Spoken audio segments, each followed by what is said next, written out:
Boa noite, meu povo. Tudo bom com vocês? Tudo? Eu espero que sim. Por aqui tá tudo bem e eu já estou na minha outra casinha.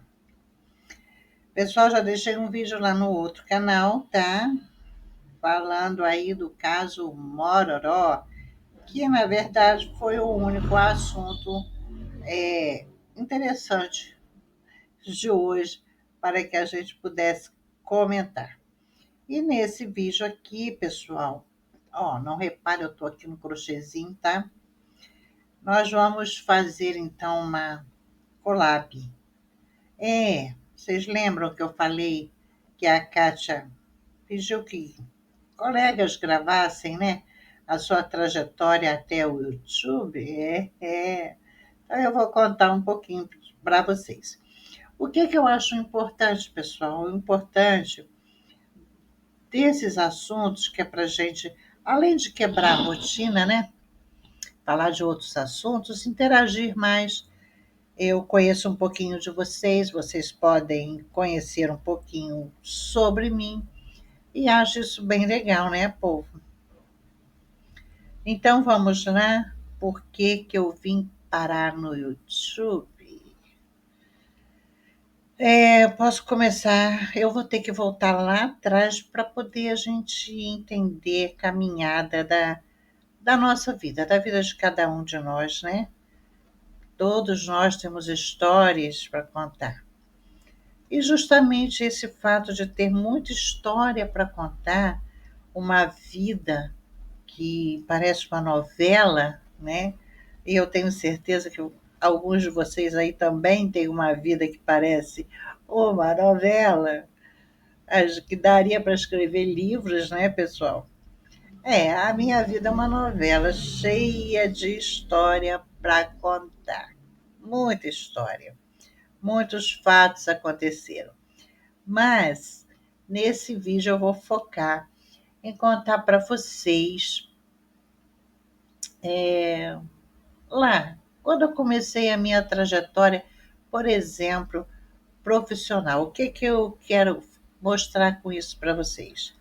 Que muitas vezes a minha vida, pelo menos, nada foi por acaso, tá?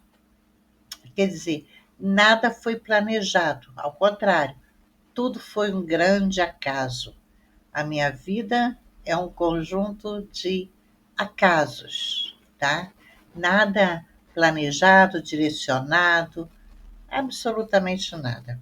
Talvez uma das coisas que eu tenha planejado e querido mesmo era estar aqui com vocês, né? Então, vamos lá. Eu comecei a minha trajetória muito nova, sabe, povo? E aí, inclusive, numa live da nossa amiga Kátia, eu falei que eu já abri comércio com R$ 50 e o pessoal pediu para eu contar, e eu vou contar para vocês. Eu já abri comércio sem dinheiro nenhum, já, e eu vou contar para vocês. Eu já abri comércio sem querer abrir comércio. E é por isso que eu falo para vocês que é uma sucessão de acasos, né? Então, vamos lá. Quando eu tinha mais ou menos 11 anos, eu já falei em alguns vídeos que eu aprendi a ler e escrever com 5 anos de idade. Então, eu sempre fui muito precoce nessa parte de estudar, ler muito, muito curiosa acerca de tudo, e sempre gostei de saber um pouco de tudo. Minha mente nunca conseguiu se condicionar a uma coisa só. Por exemplo, eu sou artesã, mas não consigo fazer uma coisa só. Agora eu estou tentando ficar só no crochê, por conta do YouTube. Mas até um tempo atrás eu fazia N coisas, tudo junto e misturado. Porque a minha mente, ela é assim, né? Eu vou fazer aquilo ali, então agora eu quero fazer isso e assim eu vou. Mas essas escolhas são esporádicas, tá? Na verdade, então, quando eu tinha 11 anos, é, eu sempre fui bem na escola, no colégio, né? Estudei em colégio de freiras, o que é muito rigoroso, né? Muito rigoroso. E aí, meus pais sempre foram comerciantes, tá? Então, por meus pais serem comerciantes, nós éramos, naquela época, uma das famílias mais conhecidas, e somos até hoje, mais conhecidas e tradicionais e antigas do bairro. Meu pai como comerciante, minha mãe também como comerciante, e eu também por ser filhas dos comerciantes. Meus pais eram vistos como pessoas muito rigorosas, muito honestas, trabalhadoras, né? E com uma criaram os filhos com muito rigor, né? E a gente não tinha muito o que fazer, não, era estudar mesmo. Era estudar, estudar, e não tinha essa vida que os jovens têm hoje, né? E aí, pessoal, por isso, por a gente ser, né, estudar muito e viver, eu não tinha, não posso contar para vocês que eu tive problemas financeiros nessa época, eu não conheci dificuldade financeira, até casar, né? Porque aí quando você casa, você tem seus filhos, é aí que as coisas começam a, né? Você tem que aprender a se manter, administrar o seu dinheiro, enfim, é outra história. Mas não é sobre isso que vamos falar hoje. Então, nessa época, eu só estudava, estudava, estudava e estudava. Lia muitos livros. Também vale lembrar que eu sempre fui muito caseira, talvez devido à minha própria criação, porque o meu pai, que está com 97 anos, a minha mãe já não está entre nós, ele não nos deixava ter colegas, ter muita amizade, andar em rua, brincar em rua, nem pensar. Mas não podia nem botar a cara no portão, não podia. Ou era no colégio ou era dentro de casa. Então, qual a alternativa que sobrou? Estudar. E então a minha diversão era ler livros, eu e meu irmão, a gente disputava quem lia mais livros, né? E, bom, aí, como sempre fomos e somos até hoje conhecidos, né? Quando eu chego lá na minha casa, em qualquer bairro, que eu tenho outra casa também em outro bairro, mas quando eu chego lá, não tem quem não me conheça, justamente pelos comércios, né? Pela nossa trajetória de vida. Comerciante é muito reconhecido, né? Todo mundo que olha diz: Ih, conheço você, você é a dona daquilo, é você que tem aquilo, né? Então, nessa época, amigas da minha mãe tinham filhos, e eu lembro até do primeiro, que se chamava Cláudio. Pasmem que eu lembro. Tinha uma dificuldade enorme no colégio, e eu nunca dei trabalho para minha mãe no colégio. E ele tinha muita dificuldade no colégio e pediu para minha mãe se eu podia ajudar ele, né? Eu tinha 11 anos, vai vendo. Se eu podia ajudar, né, com a matéria, explicar para ele, porque ele não entendia nada, ele tinha muita dificuldade, tirava notas muito baixas. Aí a minha mãe falou: vou perguntar a ela, né? Ela fica à tarde mesmo, porque o comércio da minha mãe era bem na frente, assim, era muito grande o comércio, mas a nossa casa ficava nos fundos, uma casa muito grande também. E aí, mamãe falou: você pode explicar para o Cláudio, filho de Dona Fulana, que eu também lembro o nome dela, por acaso era Rosilene, acredito que já faleceu, a Dona Rosilene. Você pode, filha? Eu falei, eu posso, mãe. É o que ele não sabe? Aí manda ele vir aí que eu explico. E esse menino foi, na época, menino. Ele foi, ela levou ele, e em uma semana que eu estava com ele, ajudando né, nas matérias, nos exercícios, esse menino despontou no colégio. Ele despontou, tudo ficou mais claro para ele. E aí o próprio colégio e as mães, pasmem, do bairro todo vinham em cima de mim, para que eu ajudasse os filhos, né, a melhorarem no colégio, enfim. E eu ia aceitando, eu não sabia dizer não.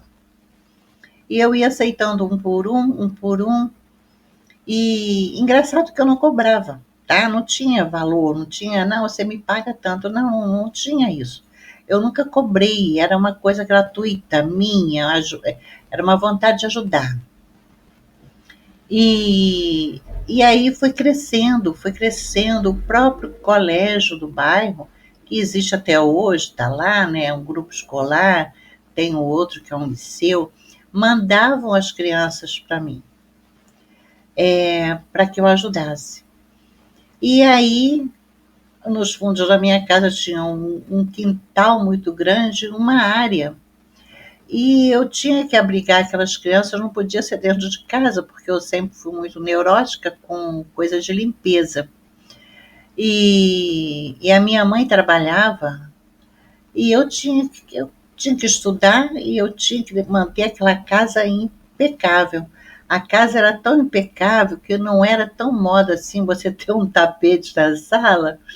Mas, paz, eu pegava as colchas da cama da minha mãe e colocava no, na sala, porque eu achava aquilo bonito. E ai de quem pisasse ali. Ah, pessoal, eu gosto de relembrar esses tempos, viu? E a colcha ficava impecável e limpíssima, tá? Não ficava sapateada, não, porque ai de quem entrasse com o sapatinho ali. E aí eu fui abrindo uma escolinha, um colégio, sem perceber. E o meu avô, o pai do meu pai, que era assim muito puxa-saco meu, começou a construir mesas e cadeiras. E minha mãe comprou um quadro enorme, um quadro negro enorme, de parede a parede, que nem tem mesmo nas salas de aula. O meu avô, porque o meu pai tinha um outro comércio, trabalhava em outro comércio, então não tinha muito tempo. Quem me paparicava muito era o meu avô. E aí o meu avô fazia mesas e cadeiras, e esse colégio cresceu, cresceu, cresceu, e eu sou conhecida hoje no bairro como a professorinha, aquela que ensinou hoje, né, adultos com famílias, com filhos e já netos, alguns, a sobressaírem nos seus estudos. Bom, a vida passou, né, pessoal? Eu comecei a trabalhar, tive o meu primeiro emprego aos 18 anos, né? Porque na minha época era uma regra, era uma lei que tinha. Completou 18 anos, tirou o documento, trabalho, né? E tive meu primeiro emprego de CLT aos 18 anos. E fui na minha trajetória profissional é, até, até me casar, né? E eu tenho uma marca registrada que todo mundo que me conhece, né, da minha família, que convive comigo, sabe a, a personalidade forte que eu tenho. E uma personalidade tão forte que eu não vou pela cabeça de ninguém e nunca fui. Eu gosto de observar, concluir, entender, para tirar as minhas próprias conclusões. Por isso, eu sempre fui muito conhecida também por questionar tudo. Questionar religião, questionar política, questionar tudo, medicina. Eu sempre fui muito de não aceitar de bate-pronto tudo que me é entregue. Então eu sempre é de mim isso, questionar tudo. Antes eu tenho que questionar, pensar, filtrar para concluir, e não porque, né, diz que. E, bom, nessa trajetória toda, eu casei, tive meu primeiro filho, e aí entra uma história que eu acho bem importante vocês saberem, porque, gente, aqui eu estou dando um relato para agregar, tá, valores, não é para engrandecimento nenhum, não é para nada disso, não é esse o objetivo. É para, inclusive, mostrar para pessoas como a gente, quando quer, faz acontecer, né? Já tem uma música que diz isso, né? A gente não espera, a gente faz acontecer. E aí, depois que eu casei e tive meu filho, eu tinha que continuar trabalhando ainda em CLT, e como CLT, né? E depois de um ano que eu estava ali, né, eu comecei a sentir falta da minha vida profissional, porque eu sempre trabalhei desde os 11 anos. Então, e quando meu filho nasceu, eu resolvi dar um tempo, né, e ficar com ele, pelo menos o primeiro aninho. E eu comecei a sentir falta do meu dinheiro, da minha vida, né, profissional, de voltar a trabalhar, e, enfim. E foi aí que eu voltei a trabalhar, né, na mesma empresa, porque eu fui colocar um currículo numa empresa e essa empresa entrou em contato com a empresa que eu fiz acordo, né, saí quando eu tive meu filho, depois que passou, né, o período de auxílio maternidade, e o meu ex-patrão ficou sabendo que eu estava querendo trabalhar e me chamou passou na minha casa, na real. Ele foi na minha casa e deixou um recado com a minha ex-falecida sogra, que era para eu ir na firma no dia seguinte, porque ele queria falar comigo. E eu fui. E ele falou: "Você está procurando emprego?" Eu falei: "Tô. E por que você não voltou? Por que você não me ligou? Por que você não falou comigo? Volta para cá. E começa amanhã." Eu falei: "Oi." Que eu estava procurando emprego, mas não achei que eu ia me empregar de um dia para o outro. E assim foi. Bom, nesta volta para a firma, onde eu trabalhei muitos anos, onde eu saí e voltei várias vezes, saía porque eu queria e voltava porque eu ia procurar um emprego e eles me chamavam de volta. Isso só para mim só significa que eu era muito eficiente do que eu fazia e eles gostavam do meu trabalho, né?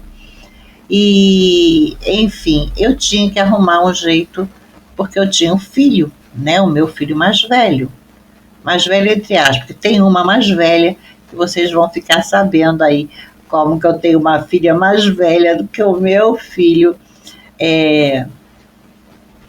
primogênito, né? Biológico. E aí, pessoal, eu tinha que dar um jeito de trabalhar. E aí a minha mãe, eu falei com a minha mãe, que morava em um bairro mais ou menos 10 minutos, que é a distância que tem entre uma casa minha e a casa que eu estava, que vocês viram lá, né? Que é a que eu chamo de casa matriz.